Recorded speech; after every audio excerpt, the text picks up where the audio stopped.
Нова тема во Македонија наутро, која што верувам ќе го задржи вашето внимание, а ја најавуваме вака.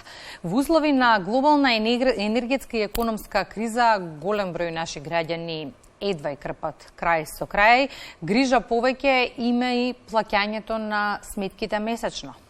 Сдруженијето на граѓани за помош на бездомници, социјално загрозени семејства и поединци Љубезност од Скопје во соработка со иницијативата Ways to Help и во овој период ги продолжуваат акциите за еднократно плаќање на заостанати сметки за електрична енергија со приоритет на социјално загрозени семејства на кои што им е прекината доставата на електрична енергија.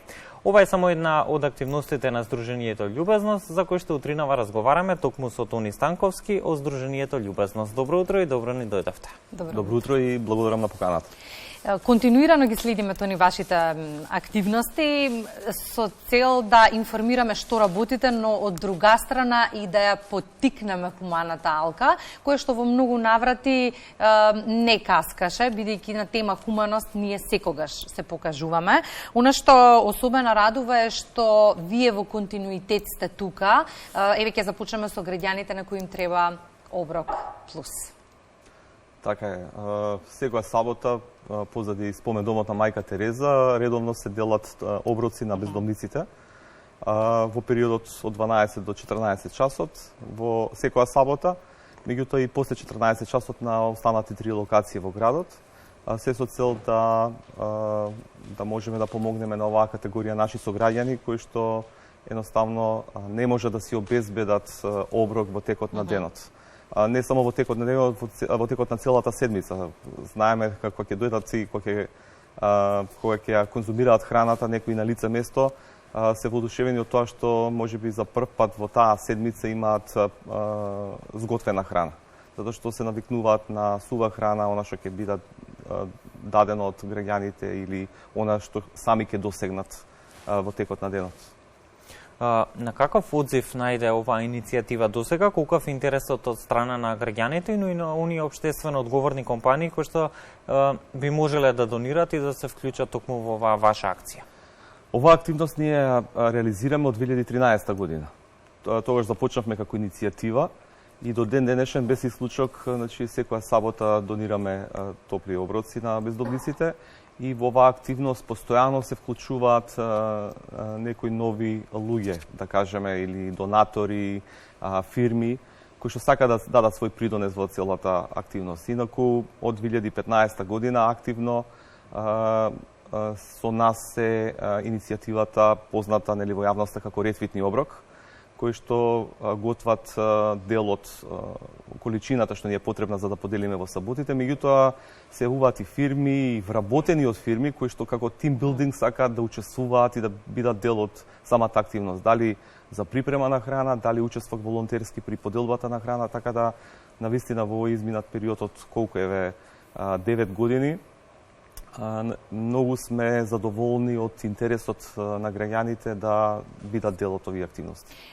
Постои ли некаква статистика колку досега акции сте изреализирали? Од друга страна, оно што ме интересира, колку пандемијата, а и сегашната економска криза која што ја живееме, го зголеми бројот на граѓани на кои им е потребен оброк плюс? Па треба да направиме нека проста математика, 9 години по 52 саботи секоја година, по бројот на оброци, навистина голема бројка на оброци. Меѓутоа, да, на почетокот започнавме со некои 70 оброци. Поделба на 70 оброци. Меѓутоа, во текот на овие 9 години таа бројка се зголеми, така да сега во моментов делиме од прилика од 230 до 260 оброци секоја сабота. Освен топол оброк еднаш неделно, на бездомните лица им е потребна и поголема поддршка во оние останати денови.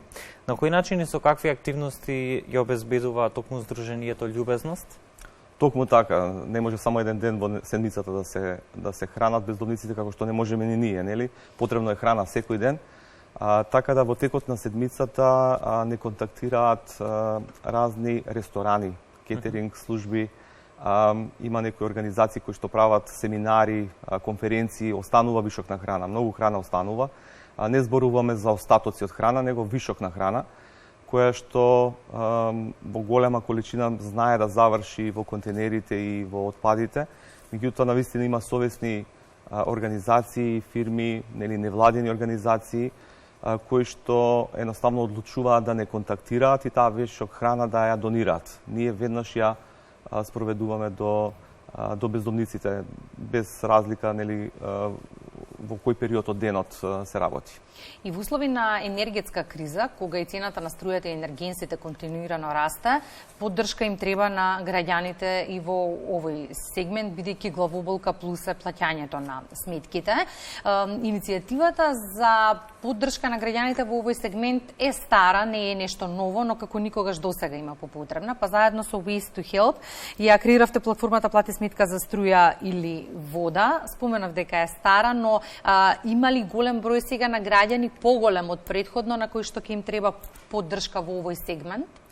Платформата функционира од 2020 година, од септември месец, кога се започна со плаќање на сметки за струја. И до ден денешен, еве заклучно со 30 септември, се платени преку 2000 сметки. Добра. Над 250, мислам дека беа семејства, во вредност од 70.000 евра. Од почетокот, нели, како започнавме 2020 година, тоа беше годината на пандемијата, нели, па до ден денешен, навистина, бројот на луѓе кои што останаа без електрично напојување, навистина се зголемуваше. Меѓутоа, од друга страна, самиот интензитет, нели, на плаќањето на сметки е таков да креира колкав број на сметки ќе се платат во даден момент, затоа што ние ги поставуваме, меѓутоа не секој што ќе ни се јави. Значи ние мора сепак како здружение да провериме, одиме кај семејствата, правиме социјална анамнеза, нели, социјална карта, ги гледаме предизвиците, проблемите со кои што се соочуваат, и целта на оваа платформа е да еднократно, значи се случи тоа, дали има заостанати многу сметки, дали им исклучена струјата, да повторно им се уклучи струјата, да дојдат до некоја позитивна нула и да продолжат сами нели, да си плаќат и да си водат сметка, нели, за потрошувачката. Така да бројот на семејства кои што ги обслужувавме се погоди во период кога и започна пандемијата. Да беше претходно, можеби ќе направивме некоја поинаква споредба. Ајде малку околу оној технички аспект, како точно се користи оваа платформа, една информација за сите оние кои што сакаат да донираат за граѓаните кои што имаат неподмирени сметки, од друга страна, кои граѓани од социјален ризик може да се пријават на оваа платформа, како оди целата постапка? Сите активности што ги имаме како здружение се насочени кон помош и поддршка на бездомни и социјално загрозени семејства и поединци. Тоа е нашата мисија, тоа е името и на самото здружение. Така да сите оние кои што спаѓаат во оваа категорија на наши сограѓани може да бидат дел од активноста што ја спроведуваме заедно со иницијативата Ways to Help. После проверката на самата ситуација на семејствата, на увид во сметките и она што, нели, како историја се случило во периодот, истите се поставуваат со користички број и број на фактура на самата платформа. Со една кратка приказна за предизвиците на самото семејство, без лични податоци, значи без такви едноставно информации. И секој од нас, секој индивидуалец може да пристапи на таа платформа и да одлучи: сакам да платам сметка на ова семејство. Одбира 1000 денари на ова семејство, 100 денари на ова, или било како, или ова 500 денари на друго, или не е битно, и одлучува колку сметки и колкава сума ќе плати. Така да бројот, односно што го споделив со вас за платени на сметки, платени, односно број на семејства, се всушност таквите поставувања. Уште еден сегмент сакам да опфатиме. Велите, нудиме и социјална, правна и медицинска поддршка на крајните корисници. Што точно подразбира тоа? Да, значи од 2020 година започнавме малце, некоја година порано, 2019, започнавме малку поинаков пристап. Претходно многу поголем интензитет беше во делот на давање на хуманитарна помош, во храна, во хигиена, во облека и останато. Меѓутоа, едноставно одлучивме дека треба малку поголем придонес да дадеме во оној дел на ресоциализација и реинтеграција, за да можеме да ги навикнеме луѓето да застанат на своји нози, да почнат сами да придонесуваат за себе и за своите семејства. Да не ги навикнуваме цел живот на некаква помош. За таа цел мора малце посеопфатен, поинтегриран пристап во таа насока и затоа со тим од социјален работник, правник, медицинско лице, воочувајќи ги ситуацијата во која што се наоѓа семејството, предизвиците, проблемите, соодветно им се дава и поддршка. Некои заглавиле во системот не можат да извадат лични документи. Имаме деца се уште и возрастни кои што се фантоми. Не можат еден извод да платат 150 денари или 190 денари за лична карта. Тоа е поврзано па исто така и со тоа, нели, и покрај тоа и местото на сместување, нели, живеалиштето, за да може да остварат некое социјално право. И колку од граѓаните сакаат да работат на себе и да ги унапредуваат своите права или пак некако мами комфорт зоната? Влие и тоа. Значи, влие и тоа дефинитивно, меѓутоа многу е битен пристапот. Нели, доколку се ние симнеме на нивото на нашите сограѓани рамо уз рамо, ја градиме довербата со нив, не гледаме од некоја птичја перспектива, нели, дека они се некаде долу, а ние некаде горе. Така да. Кој што е можеби дел од некој, ајде кажеме, системски аномалии во овој период. Многу по се отвараат луѓето да ги споделат своите проблеми, своите предизвици и многу полесно можете да им помогнете. И многу полесно можете да ги убедите дека може да направат промена во својот живот. Да едноставно да отворат нов лист во својот живот.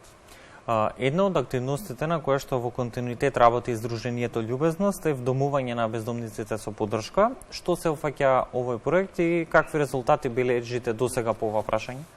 Вдомувањето со поддршка го започнавме сами како здружение, сами почнавме да пилотираме, не знам, 2018 година. Меѓутоа сега сме во склоп на еден проект кој што е поддржан од Австриското Министерство за социјална грижа, здравје и заштита на потрошувачите, нели, од Република Австрија, кој што вклучително со овој интегриран пристап што пред малку го спомнавме, нели, социјална, правна и медицинска поддршка, го пилотираме и тој дел на вдомување со поддршка, каде што во некој претходен период вдомувавме бездомници во соби, во дел од бараки и каде што се плаќа кири, нели, за нивно сместување, меѓутоа не од по аспект на вдомување само да ставиме некого некаде и да го заборавиме, него едноставно да го водиме и тој паралелен процес што е неминовен во делот на нивна реинтеграција и ресоциализација. Затоа што многу од нив немаат изгубено навики, немаат одговорности, не знаат како да се однесуваат, да речеме, со соседи. И затоа едноставно тој дел на поддршка е многу битен во процесот. Ова го поттикне следното прашање. Да речеме, податуците на Црвениот крст, Мовин поток, велат дека не е голем бројот на бездомните лица кои што сакаат да добијат покрив на главата, односно дека ова што го споменавте, губењето на навиките, едноставно ги тера повторно да се враќаат и враќаат на улица. Какво е вашето искуство? Да, го имаме и ние тоа искуство, значи се соочуваме со тоа, меѓутоа треба да останеме упорни до крај. Еве, во оваа седмица баш е таков пример каде што еден бездомник кој што исто така е познат и на Црвениот крст и во соработка со Момин поток, нели, едноставно успеавме да некако да може да одлучи да го среди малце својот живот и за да може да го сместиме. Сега, еве, во следниве недела дена ќе настане таков процес каде што ние како здружение ќе го сместиме и тоа бездомно лице. Еден човек помалку на улица многу значи за сите нас, нели? Колку успешни приказни имате такви досега? Во просек, еве, за овој период од 2 години, во просек од прилика 15 сместувања. Тука е вклучително и бездомни семејства, значи и поединци, меѓутоа и бездомни семејства. Со оглед на тоа што времето не гази, ни остана време уште за последното прашање. Како здружение се трудите да обезбедите и работен ангажман на граѓаните кои што живеат во сиромаштија, за лицата во социјален ризик, особено важно и планирањето на домашниот буџет. Како вид на помош и поддршка им давате на граѓаните во социјален ризик? Во тој процес на ресоциализација и реинтеграција и овозможување нели услови за да застанат на свој нозе и делот на овозможување или помагање во процесот на вработување. Посредуваме во тој процес и ми изработуваме CV, меѓутоа тоа е неминовно и она претходно што е, нели, да имаат лични документи, се е поврзано едно со друго. Меѓутоа имаме увидено дека и проблемот со трошењето или недобро менаџирање со личните финансии е голем проблем. Ќе дојдат до некој денар повеќе, знаат да го потрошат во текот на денот и повторно од утре се по контейнерите или просат или нели очекуваат некој да им помогне. Така да имаме успешни приказни во тој дел, посебно со едно ромско семејство кое што за кратко време успеавме да заштедиме определена сума на средства и сега сме насочени кон изградба на кукичка за да може да се вдомат. Тоа значи дека, имајќи предвид што се најавивте, ние во периодот кој следува често ќе се гледаме тони? Па се надевам да и ви благодарам во секој случај на поддршката што ни ја давате како медиум во изминатиот период на нашето здружение, затоа што заеднички можеме многу да придонесеме и да промениме нечи живот. Тука сме на путек ние, се извинувам Никола, ние одговорните, општествено одговорните компании кои што треба да се вклучат во целата оваа приказна. Така е. Да, заедничка е оваа приказна во која што треба да им дадеме токму помош и поддршка на лицата во социјален ризик, особено во услови на кризата која што ја живееме.